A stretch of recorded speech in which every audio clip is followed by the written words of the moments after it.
Good evening, everyone, and welcome to tonight's committee meetings. I declare the committee meetings open at 6 p.m.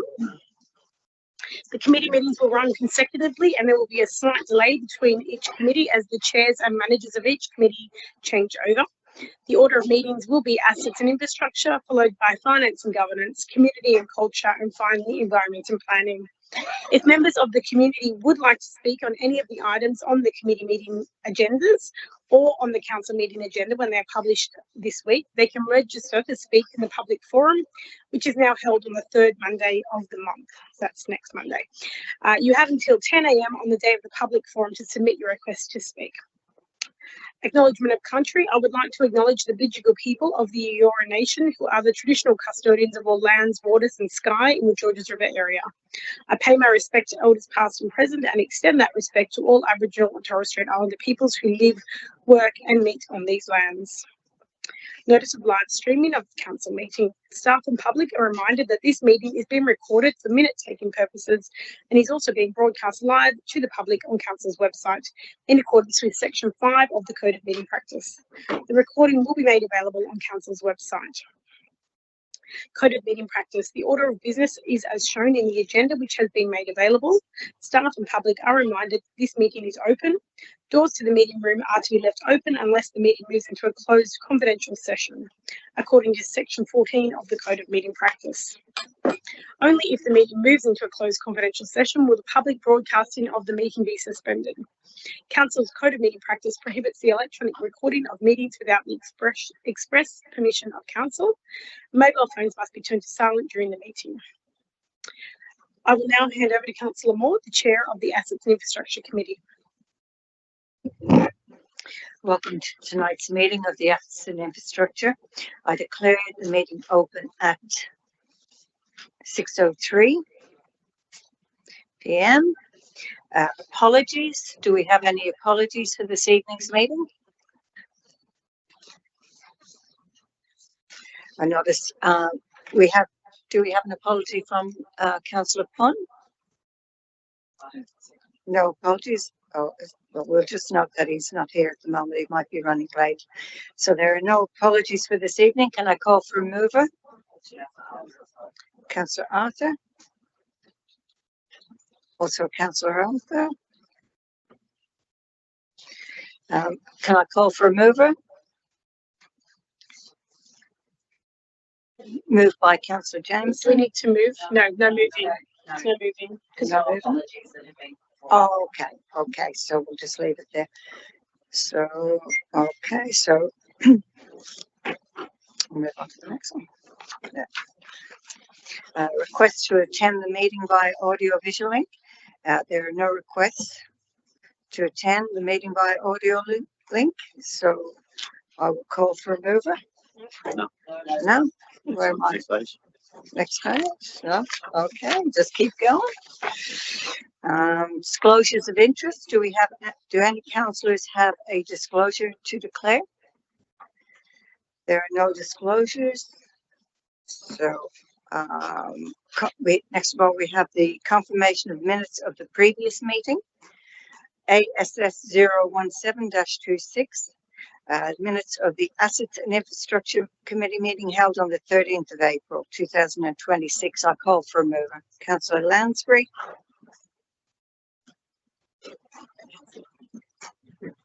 Councillor Liu.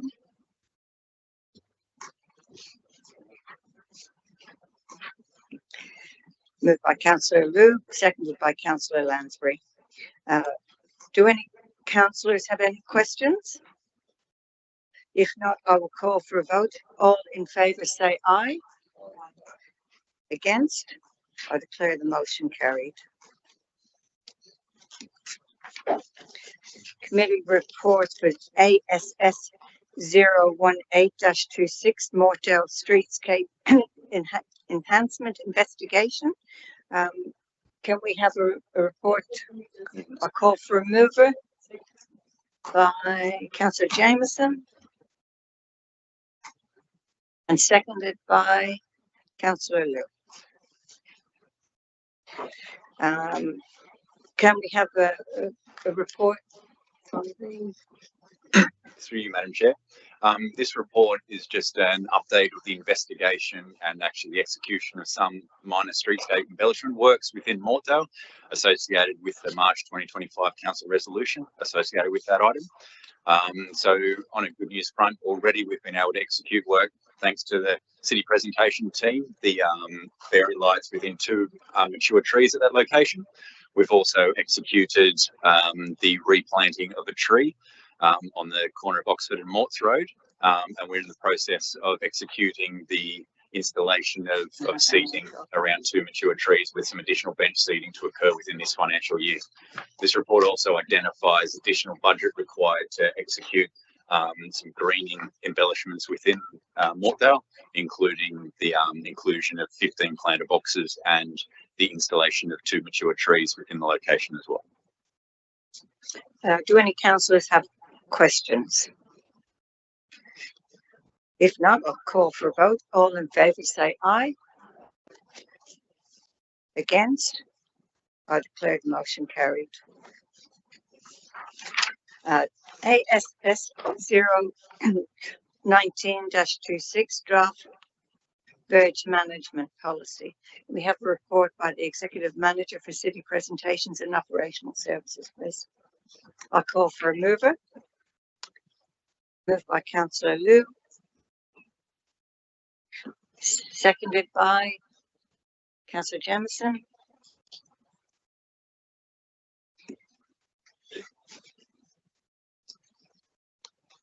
Good evening, councillors. We provide this report as background and context to the draft policy to establish a verge management policy for council's verges and nature strips. This came about from a council resolution back in 2024 asking for a policy to be established to manage requests for council to maintain verges in all areas of the LGA, residential, commercial areas and city gateways. The draft policy recommends the establishment of a number of service levels for council to undertake this maintenance, such as city gateways, school zones and high pedestrian areas, and residential areas and other areas not included in those previous categories. The proposed service levels very much align with the surrounding LGAs and other metropolitan councils, that the responsibility for maintaining verges sits with the adjacent resident or property owner, and for the efficient use of council resources. We always encourage residents to undertake regular maintenance of their verges, and where residents are not able to, we have contact information on our website and in the correspondence we send to directing them to contact a number of aged care providers in the community. Is there any questions? I have a question. Through the chair to the executive manager, just in regards to the properties that would be impacted by the implementation of this policy, what is the time frame that you would anticipate, and then the proposed communication plan around that? Through the chair, thank you, Mayor Borg. Following adoption and the community consultation period, we'll start by writing to all impacted residents and go through our standard wording, encouraging people to undertake that maintenance as our first stop. More often than not, we don't get a response, but we'll do that first, send them the updated correspondence from council, and then if they continue to resist doing that maintenance, we'll assign one of those service levels. But that will be a hard copy correspondence to start with. And you said that communication would include the details of services that they could connect with to have that provided through, the aged care system and things like that. That's correct. That's standard wording in that correspondence that we've developed. Councillor Lansbury. Through you, Madam Chair, I just have a question. If I could just get clarification on the gateway locations, because it sort of doesn't make a whole lot of sense to me. Sorry. I actually did have this previously. So it's definitely King George's Road for this volume of traffic, the Princess Highway, and not Forest Road, Rocky Point Road. Apologies. Rocky Point Road is the other one because of the volume of traffic through there. So it's not actually like a location as a gateway, because that's usually what gateway means. That's why I was a bit confused because I looked at the map, it looked like it was the whole street. So it would be, or main road, I think in these cases. So it would be the verges along the entire length that's marked out here, not just certain locations on there. Okay. Through the G, yeah, that's correct. Specific households for the length of that corridor. Are there any more questions? Be there none, I will call for a vote. All those in favour? All those against? I declare the motion carried. Next we have Cars Bush Park Play Space Upgrade Stage 2 Community Engagement Outcomes and Concept Designs. Report by the Manager of City Technical Services. Can I call for a mover, please? Councillor Lansbury. It's moved by Councillor Lansbury. Seconded by Ellison. Councillor Ellison. Do we have a report from? Through you, Madam Chair. Councillors, this is a report identifying the progress of the detailed design or the design of the Cars Bush Park Play Space Stage 2. We obviously completed Stage 1 a number of years ago with budget identified for next financial year to progress to the construction of this. We have a resolution previously identifying an increase and assessment of the accessibility of Stage 1 of that Cars Park playground, and then increasing the accessible requirements and elements included in Stage 2. So we've gone through our community engagement process on the preliminary concept design for the Stage 2 playground, and this report is providing that back to council, which provides the information associated with that engagement process, and then the final concept design before we progress that to detailed design. Do we have any questions? Councillor Jamieson. I was just going to ask, have we done it? I guess, why was Cars Park chosen? What's the background for that? Because I know we have discussed about it. And the second one, I haven't noticed that. Or have we usually done this to have that?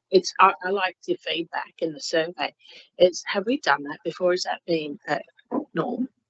So through you, Madam Chair, this is something when I was going back into the City Technical Services role, this is something I've been wanting to do for a little while. It provides the council a bit of context of concept designs before we progress detailed design. There have been some disconnections in the past between a concept design going to detailed design we provided to council for the final budget. So this is something that we will do on a more regular basis. To answer that question, at the April council meeting, we presented the Peakhurst Park Community Facility Adventure Play Space concept design under the same premise, and yeah, you will continue to receive this on those larger projects that are ongoing. To answer your first question as to why this project was included. Yeah, well, I'll give you the context. Is that that we've got people that say, why isn't their park done? So how do you prioritise, and why was this one chosen? So Cars Park is one of our 2 to 3 regionally significant parks within the LGA. It had a failure of the existing infrastructure at site a couple of years ago, where we did an upgrade, which was Stage 1, associated with the immediate failure of assets.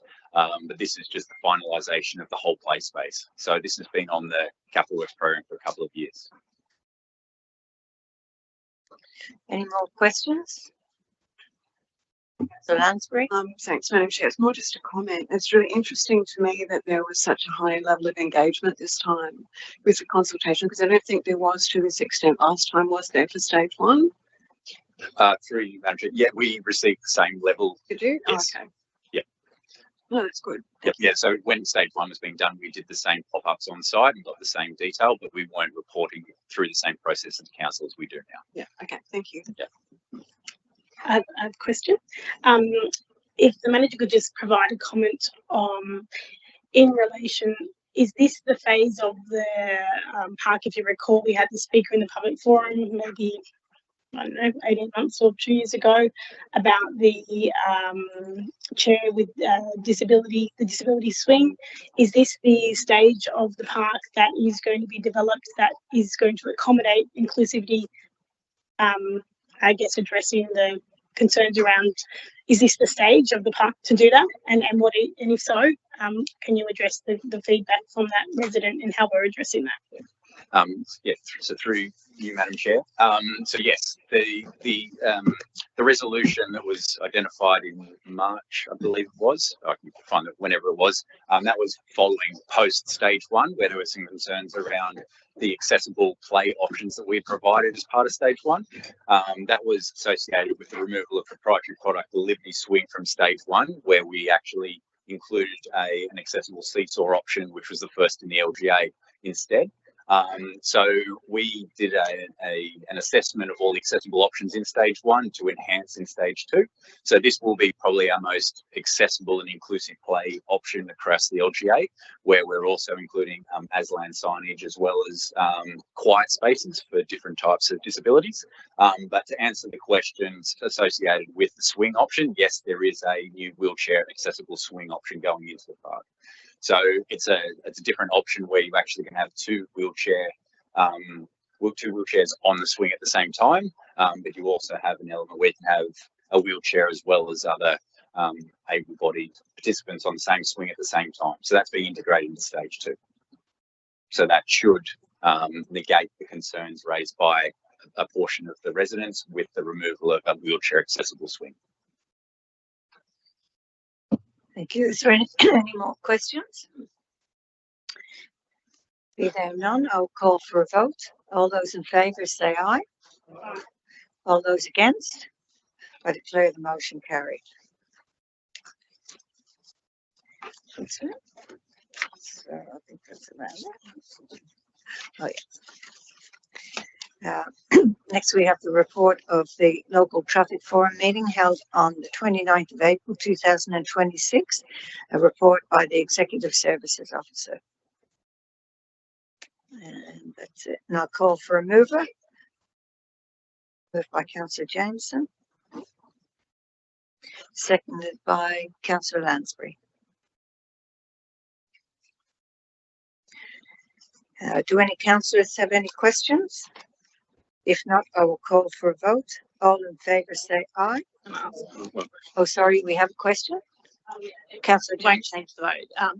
But I was just going to ask, because it's the depot, that's going to be a temporary. I'm just trying to find it. They haven't got the pictures on it.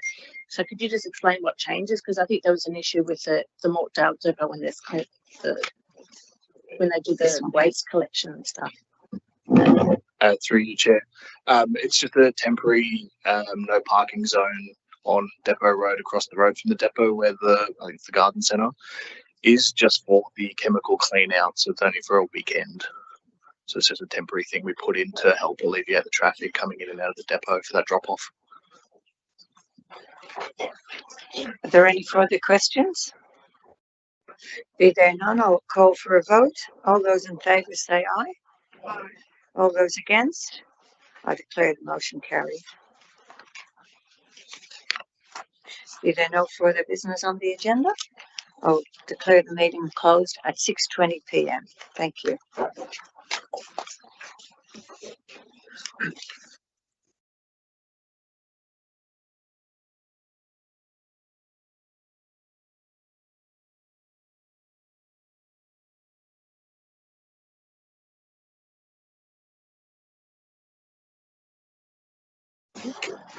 Welcome to tonight's meeting of the Finance and Governance Committee meeting. I declare the meeting open at 6:21 p.m. I have an apology from Councillor Punt and Councillor Arthur. Are there any other apologies? Can I please have a motion to accept apologies and grant leave of absence? Councillor Anzalotti moved and seconded by Councillor Marnie. All those in favour say aye. Against? Okay, we've got one against. Councillor Moore. I still declare the motion carried. Thank you. There were no requests to attend audiovisual link, so we don't have to worry about that. Do councillors have any interest to declare? Don't think so. Okay, FIN 017-26, confirmation of the minutes of the Finance and Governance Committee meeting held on 13th of April 2026. Can I call for a mover and a seconder? Councillor Liu, then seconded by Councillor Marnie. Do you, any councillors have any questions? If not, I'll call for a vote. All in favour say aye. Against? I declare the motion carried. FIN 018-26, investment report as at 31st of March 2026.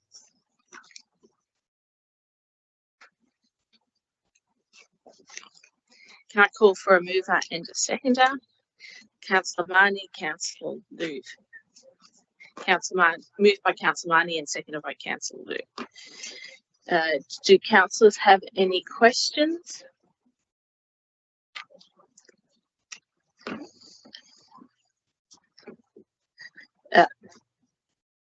Just a quick question. We're going as expected. Sorry, through the chair, a good way to monitor is there's a table within the report that looks at the portfolio performance, and then it looks at the performance index. So that table just below 0.5, and it shows that we're above the performance index in terms of performance. So that's a good indicator for council that we're always performing as expected with the investment of our cash. And maybe I just ask a question because we don't have any budget sessions anymore. In terms of the interest that we're receiving from these cash reserves, do they go into, how are they treated in terms of our budget? Through the chair, so it's a very difficult matter, cash management at council, as we do hold a high portion of cash, but a high portion of that is restricted. So that means that any interest that we earn has to be returned back to that particular reserve. So developer contributions and waste are our predominant ones there. And then we also have other reserves to ensure we have enough money for emergencies such as leave liabilities and such. So it's always important that when we look at cash balance, we also look at the reserves. We still are, though, in a reasonable position in terms of our ability to weather any unforeseen events, which at the moment is really important, especially with the fuel volatility and other economic events. So it's always important that we have the ability to absorb any of those changes. So we're having to minimize any service disruptions. So we're monitoring it at the moment, but we're in a good risk position to moderate any volatility that we see.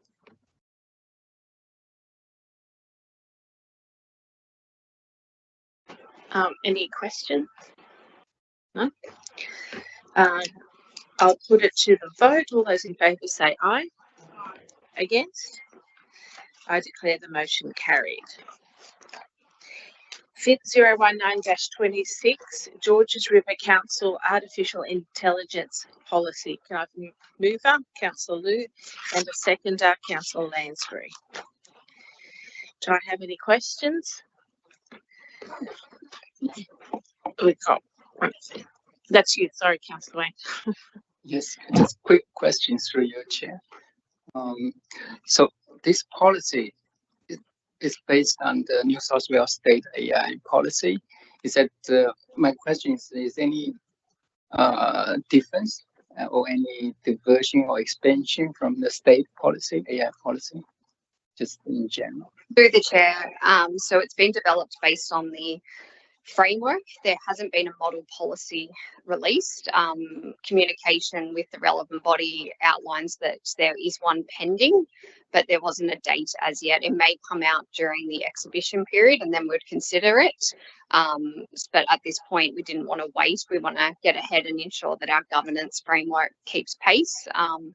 In the New South Wales Audit Office report, they also recommended that councils look at their governance framework and ensure they're keeping pace. But if there's any model policy that comes out, we will ensure we match it.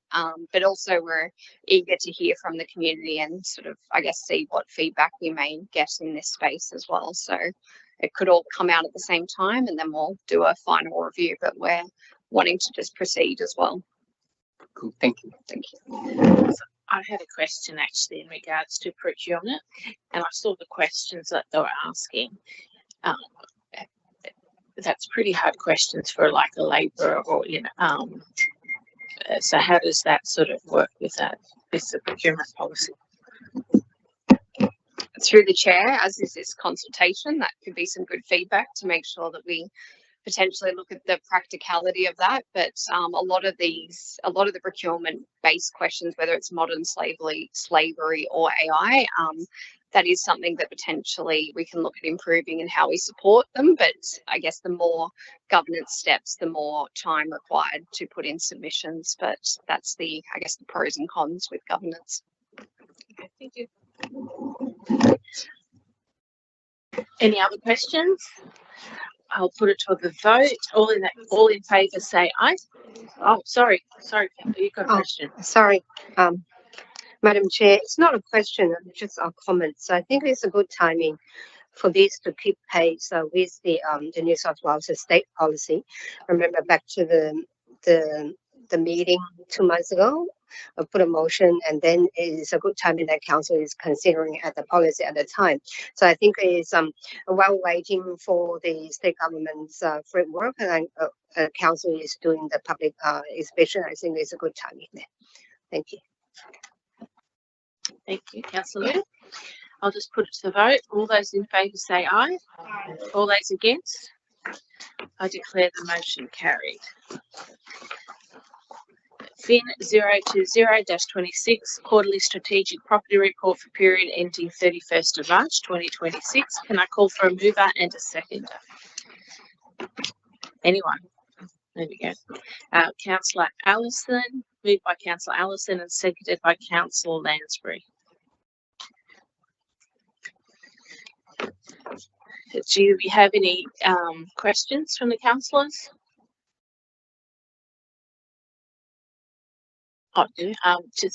So we're just a little bit behind in the property portfolio, mainly because of a couple of properties. Through the chair, that's correct. From a portfolio, it's not concerning in terms of the vacancy rate, but the two sites are material being 38 Humphreys Lane and 2 Belgrave Street, Cobra. They're large sites and they come at a cost as well to hold on to. So we're reassessing how we can make them more palatable in the current environment and may look like the Belgrave might require some internal refurbishment, but that would consider any budget decisions of council before we proceeded. So it's ideal that we get them leased and operating rather than sitting there vacant. So that's something the team's focusing on. And just in regards to that, so in terms of the budget that we're doing now, so one of the things is how does it affect it? So if we don't lease this, we're going to have issues as well. Yeah, there's a number of matters that you have to consider with this. So in terms of revenue, we require the revenue to fund operations, so it'd be good that we lease them out. We also have the current pending council resolution to repay their commercial property fund. So we are undertaking a review of our entire portfolio to ensure that we're getting the benefits and the revenue from there and the performance. So that's a future report to come to council in the next financial year as well. Okay. Do we have any other questions from the councillors? If not, I'll call for a vote. All those in favour say aye. All those against? I declare the motion carried. Now, FIN 021-26, the Quarterly Budget Review Report for period ending 31st of March. Sorry. So we had a glitch with the business paper and there wasn't the attachment. So the recommendation is that we defer to the council business paper. So defer and yeah.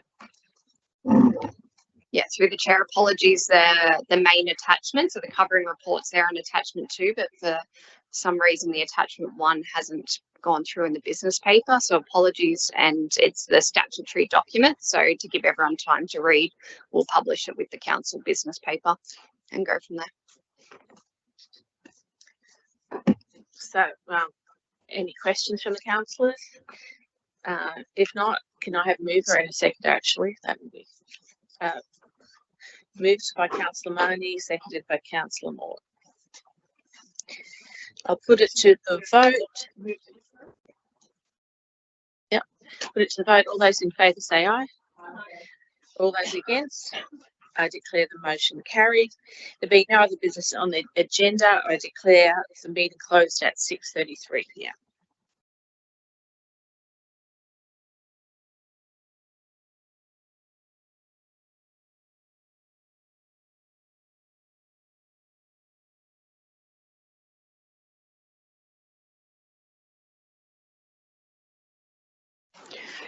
Good evening, everyone, and welcome to the Community and Culture Committee meeting of Monday, 11th of May, 2026. I'll declare the meeting open at 6:35 p.m. First thing is apologies. We've received apologies from Councillor Punn and Councillor Arthur. So can I please have a mover and a seconder to accept these apologies and grant a leave of absence? So that's moved by Councillor Gow, I think. Oh, okay. I'm not saying, oh, yeah, I'm not saying the number. So it's moved by Councillor Liu and Councillor Gow seconded it. We'll put that to a vote. All those in favour, please say aye. Aye. Anybody against? So we're recording Councillor Mort is against, but we'll still declare this particular item carried. We have no request to attend via an audio-visual link. So we'll move on to our next item, disclosures of interest. Do any councillors have any interests to declare for tonight? Councillor Gale? Okay, you're just leaving your microphone on. Okay. Right, if that's the case, we'll move to confirmation of minutes of previous meetings. So that would be COM 017-26, confirmation of the minutes of the Community and Culture Committee meeting held on the 13th of April 2026. I'll call for a mover and a seconder. That's moved by Councillor Mort and seconded by Councillor Liu. We'll put that to the vote. All those in favour, please say aye. Anybody against? Okay, we'll declare that one carried. And now we'll move to our first committee report for tonight, which is COM 018-26, the Community Grants 2025-26 Round 2. And before we go to a report from our Manager of Community Impact, Mrs. Del Mark, I'll call for a mover and a seconder for this item, please. So moved by Councillor Mort and seconded by Councillor Allison. Thank you. And we'll go to Ms. Mark. Thank you. Thank you. So just as a quick overview, this report seeks council's approval for funding recommendation for community grants round 2. So this time council received 45 eligible applications requesting $607,000 overall, which demonstrate a very strong demand from local community organizations. For this round, the budget was $129,000. So following our rigorous assessment process in line with our grants and donation policy, the officers are recommending funding for 17 projects, including 8 major projects and 9 small projects, with either full or partial funding based on merit. So all recommended projects align with council strategic priorities, including social inclusion, cultural participation, and community well-being. Thank you. Thank you, Ms. Mark. Councillors, do we have any questions at all on this item? I have a question. Over to you. Thank you, through you, Madam Chair. There's obviously a lot of very worthwhile applications that put forward. I understand there's a restricted budget and it is assessed against the criteria. Can you just talk us through some of the, because you know, if you're a member of the public reading this report, you go, geez, that sounds really worthwhile, but they're not recommended for funding. Are we taking into consideration historically that we may have already given that organisation funding? Or can you just talk us through some of the decision making that influences what is included and what isn't, I guess just a bit beyond just what is in the policy? Yes, absolutely. So there is absolutely a big application for funding, but not all of the application is actually eligible. So for example, some projects would apply for maybe a $20,000 grant. And some of their activities would relate to people within our LGA, and some of their activities would be in surrounding LGA. So in that situation, for example, we would take a cut and say how much is, what's the percentage applying to our population, and this is the part we will fund. So that's one example. A lot of these community organizations work across Sutherland or Bayside as well. And this is one of the reasons why we wouldn't fund a complete application. Others might be that we have funded similar activities before, and we have we really want to support them to be sustainable. And so we look at what is the innovation, or how does the application support a development in their capacity to then sustainably continue to deliver their operations.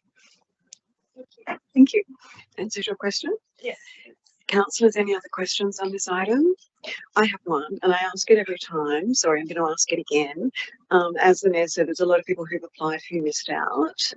Do we provide them with some feedback on perhaps where they might need to target it a little bit better next time? Or there's obviously a lot of factors, like they might be outside the area, whatever, but just a bit of feedback, because a lot of work goes into the application. Yes, absolutely. And so for some of them, we provide the feedback of why they haven't been eligible, and for some of them, we provide feedback with you would be eligible if you did this, and this, and we would encourage you to resubmit and work with our grants officer to strengthen your application. So a lot of the applications we're seeing, and a lot of the increase in application is due to the fact that we do have a one-on-one support with these community groups to strengthen their applications, and we have seen an increase in their application strength.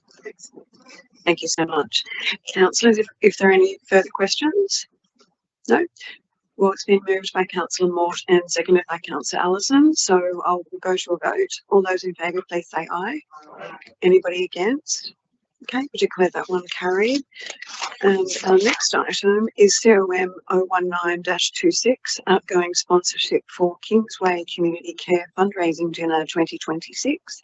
And before we go to an overview from, once again, from our manager, excuse me, of Community Impact, Estelle Mark, call for a mover and a seconder for this. And Councillor Mort is moving it, and Councillor Jamieson is the seconder. Great, thank you very much. We'll go to Ms. Mark. Thank you. So this report seeks approval for a $10,000 outgoing sponsorship for Kingsway Community Care Fundraising Dinner on the 18th of June 2026 in Hurstville. Kingsway Community Care provides crisis and transitional housing for people experiencing homelessness and domestic and family violence, and supported 287 guests in the past year. So council has previously supported this event in October last year, noting that this year it's been brought forward from October to June. This sponsorship aligns with council sponsorship policy, also includes reciprocal recognition and engagement opportunities. And just as a note, I wanted to say it's fantastic to see the increase in the demand and the application we received through all our different grants and financial assistance processes. So we're continuing to strengthen the way we award these grants, and to respond to your question, to make sure that they're fair, awarded to everyone. So we're also looking at our event grants and sponsorship, and ensuring that we apply the same criteria that we do compared to our, well, the same as our community grants. So we'll put forward another report at an upcoming committee with our finding and insights on how we continue to strengthen this process. Thank you, Ms. Mark. Councillors, do we have any questions on this report?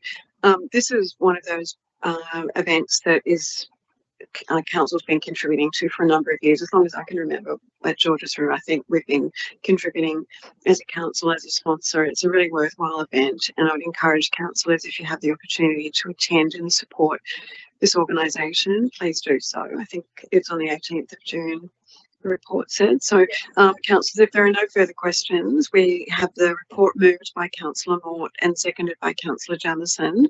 We'll call for a vote. So all those in favour, please say aye. Aye. Anybody against? Okay, we'll declare that one carried. Oops. That is the last item on the agenda for tonight's community and culture meeting. So thank you everybody for your attendance. We'll declare the meeting closed at 6:45 p.m. and thank you for the preparation of the business statement to council officers. Thank you.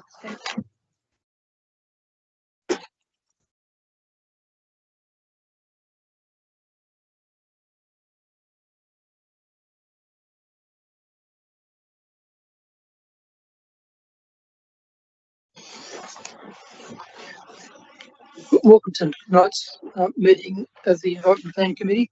I declare the meeting open at 6:46 p.m.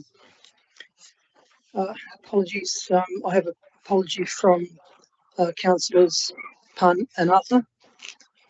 There are no other apologies. Can I please have a motion to accept the apologies and grant a leave of absence for those two councillors?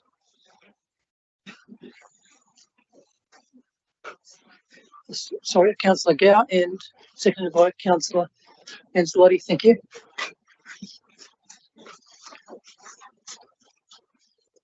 All those in favour of accepting those apologies, please say aye. Aye. Anybody against? Yeah. Okay, everyone's in favour apart from Councillor Moore. I'll declare that motion carried. Thank you. There are no requests to attend via audio visual link. Disclosure of interest. Do any councillors have any interest to declare? There are no disclosures of interest. First item is ENV 01726, confirmation of the minutes of the Environment Planning Committee meeting held on 3rd of April 2026. Can I call for a move and second, please? Councillor Allison and Councillor Lansbury. Thank you. Do any councillors have questions on the minutes? Okay, in that case, I'll call for a vote. All those in favour, please say aye. Aye. Anybody against? I'll declare that carried.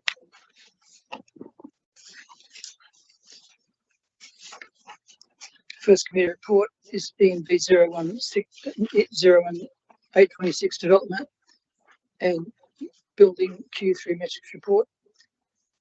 Can I call for a mover and seconder on that report? Councillor Pun. Oh, sorry. Start again. Councillor Mort and seconder, please. Councillor Allison. Thank you. Before we go any discussion, Ms. Griffiths, who is the Manager Development Building, is going to give us a rundown on that item. Thank you, Ms. Griffiths. Thank you, Chair. Over the past 12 months, performance of the building and development team has fundamentally shifted, with average determination timeframes reducing by 40% for DAs, from 252 days in Q3 last financial year to 151 days this financial year Q3. So in real terms, that's 101 days difference over the 12 months. That momentum has continued each quarter to drop this financial year, with average determination times falling further from 164 days at the beginning Q3 to 137 days in Q3, representing about a 17% reduction over that 6-month period. So performance against the Minister's 105-day benchmark remains strong and improving, with 53% of all development applications being determined in that time frame this quarter. Backlogs are being systematically reduced, with the number of applications, including all applications, development applications, review of determinations and modifications, on the list of 180 days or more, falling from 13 last quarter to 8 this quarter. And as of today, that number was 5. What I propose to do is to leave that item for the moment and switch to the next report, which is ENV 01926, endorsement of council submission to the draft statewide community participation plan. And we'll go back to the first item in a moment. And can I get a mover and seconder on that report, please? Councillor Liu and Councillor Mort, thank you.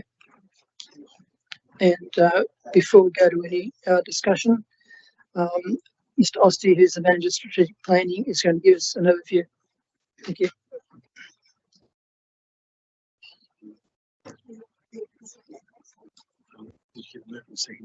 Oh, sorry, can I just go back to the start here? So ENV 01926, could I get a mover and seconder on the report, please? Councillor Liu, Councillor Mort, thank you.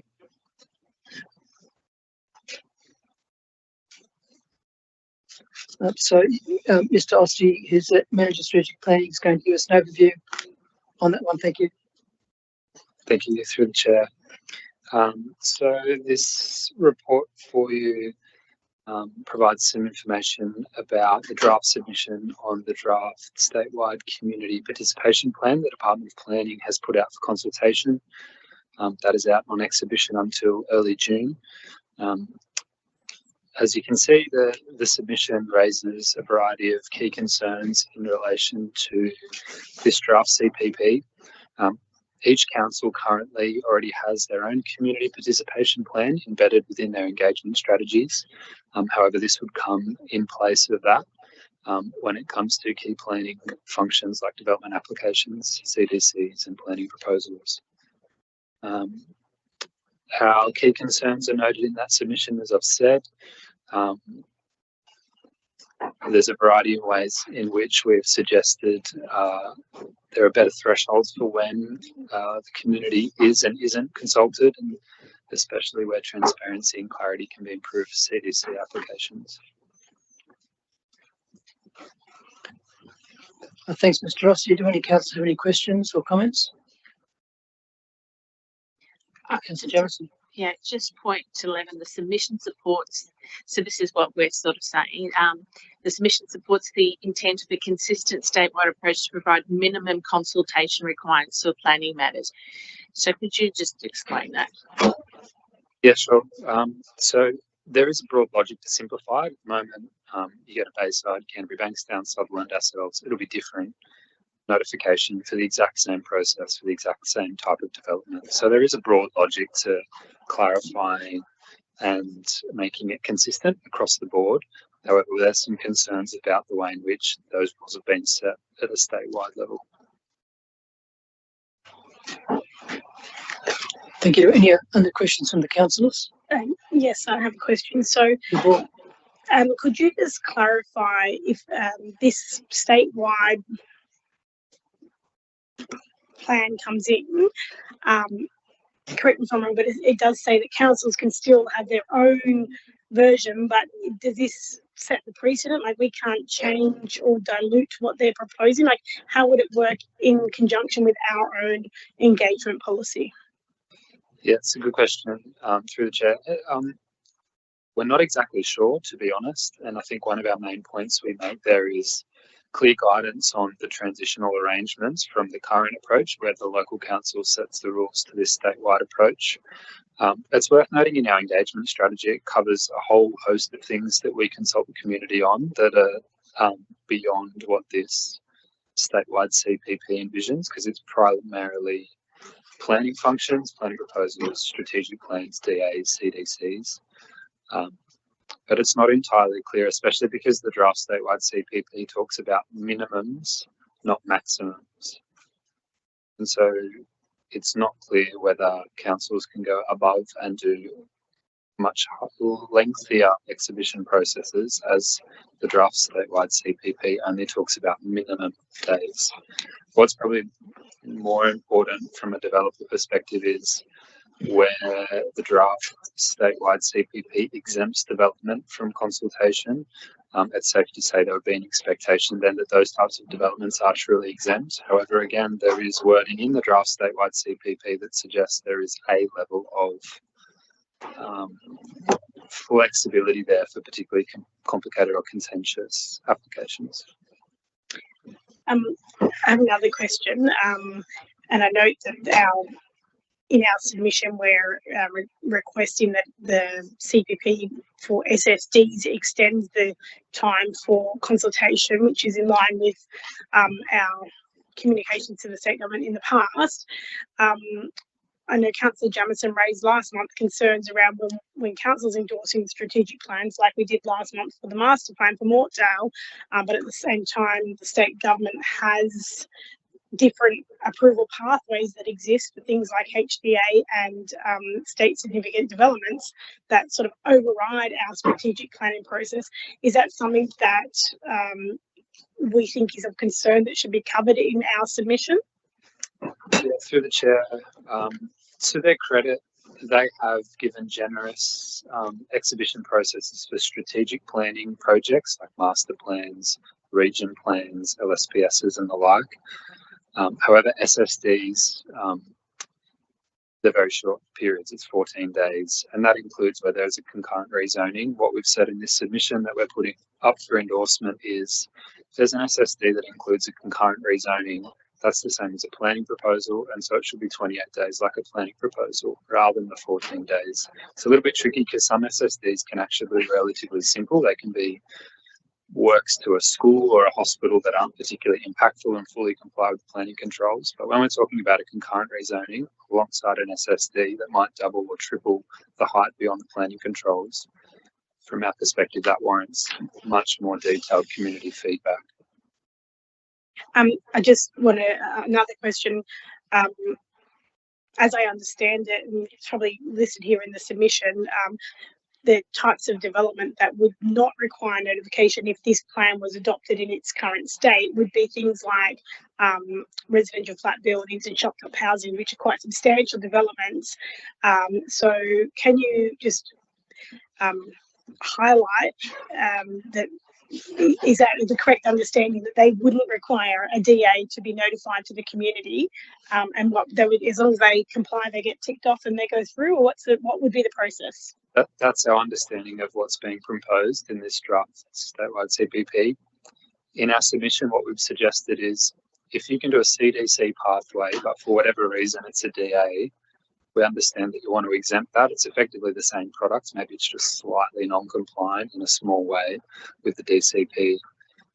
However, where there's a clause 4.6, which is a variation to the LEP provisions, which are the legislated planning provisions, things like height, FSR, the really big ticket items, that's where that should go on exhibition, because that is development above and beyond what you would reasonably expect based on the rules that are set. So that's where we've drawn the line. It's worth noting as well, currently residential flat buildings and shop top housing are not able to go through a CDC process. It's a pretty safe bet to assume that they will in the future. There's been a lot of hinting at that by the state government. But again, the delineation we've made clear is if it can go through a CDC process, but it's a DA for whatever reason, that's fine. But where there's a clause 4.6 variation, or it can't go through a CDC process, so it's a flat building or shop top housing, something quite substantial, that should go on notification and the community should have a say. Okay, and just lastly, if you're a member of the community and you don't agree with that principle, that the community won't get notified on large DAs like we've just described, what should the community do? Should they write a submission on this community participation plan? Yeah, absolutely. Through the chair, this is a public document. We're making a submission like anyone else, so it's on exhibition until sometime the first week of June. The community can put submissions in just like council is. Well, subject to this endorsement, putting a submission in as well. Thank you. Are there any other questions from the councillors? Okay, Councillor Lasry. Through you, Mr. Chair. But just a clarification really on the CDC aspect of council submission as opposed to the pre-commencement notice, which doesn't make a whole lot of sense given that nobody's really got any input into that anyway. Within the submission that council's making, you're asking for it to be extended to 14 days, and are you actually asking for them to provide site plans and private certified details, or is that a part of their proposal that, look, they're doing it for would they be notifying? And if they did it according to their, I'm just confused by it.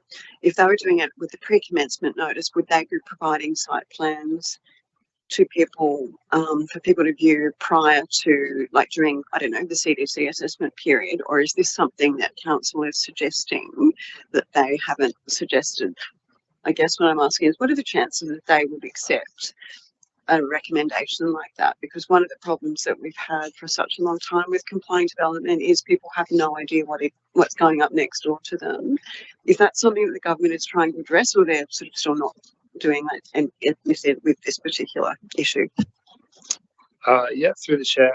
I mean, I can speak to our logic, probably not the likelihood of the government taking us up on it or not. The logic behind our submission specifically in relation to CDCs is trying to reduce the confusion, because it is confusing at the moment, and trying to increase transparency as much as possible. Realistically, a CDC pathway is not something open to community feedback. However, what we think is important is community awareness for those immediately surrounding that site. So that's where our suggestions have come from. I think a predetermination notification doesn't make any sense, because it gives the illusion that you can change the outcome, which you can't. I mean, you can take them to court, but that's a little bit extreme. So what we're saying is, once it has been determined, notify the neighbours. So, hey, there's maybe something that's going to come out of the ground in the next few years. And then just before the diggers and the trucks start turning up, also notify the neighbours so that they're aware that that's about to happen, and provide some basic site information. Obviously can't provide floor plans. We can't do that with DAs either. There's copyright issues with that, but just provide some level of information and provide the certifier's name so you know who to call to complain to when you think the development isn't in accordance with the approved CDC certificate. In addition to that, that's one of the problems that people have, is that when they have contacted a private certifier for some sort of plan as to what the development might be, they really haven't been under an obligation to provide one. So is the government suggesting that they will have to do that? Okay. Through the chair, these are all just our suggestions, because there isn't really much information on CDCs being proposed as part of this draft statewide CPP. So we've used this opportunity to suggest ways that we can improve transparency and clarity for the community. Councillor Jamieson. Yeah, I was just, I'm a bit confused, to be honest, with the state government, because on one hand, I like the concept that let's get it right so everything fits in and then it moves faster. But on the other hand, it's like one hand's not talking to the other. You do that, and then the next minute, oh, we'll put 20 stories up in Mortdale. Totally irrelevant to the area. So it's like, well, can they listen to their own reasoning? I'm just confused as to why do that. I like the consultation, increase the consultation and then move things forward, but they've got to listen to their own advice though.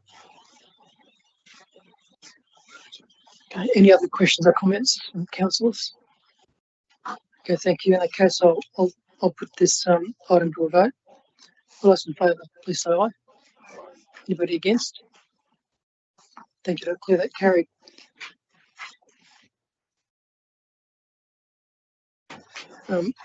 So we go back to the previous item, ENV 01826 Development and Building Q3 Measure Report.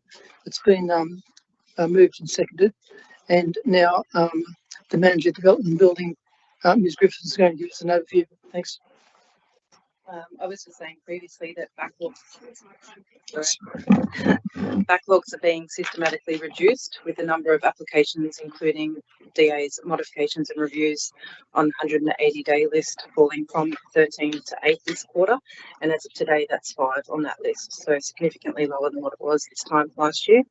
And the average age of those applications are reducing and continuing to decline. So stronger leadership and recent recruitment have really strengthened the team, giving us the right mix of experience and capability. That stability is now paying off, with the changes embedded and clear improvements in performance reported month by month. Applications are now being determined faster, with practical processes in place, with like better quality control at lodgement, and the development acceleration panel which is stepping in early to help move store or complex applications, and the correspondence projects, which sees clearer requests for information letters supported by phone calls and follow-up meetings.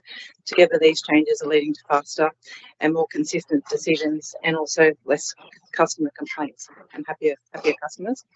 So moving forward, council is well positioned to sustain this momentum into next financial year, continuing to provide faster, more consistent and high quality planning outcomes for the community. Perfect. Thank you, and congratulations to the director and his staff. Do any councillors have any comments or questions? Okay, in that case, I'll put this item to a vote. All those in favour, please say aye. Anybody against? Declare that carried. There being no other business on the agenda, I declare this meeting closed at 7:06 p.m. Thanks, everyone.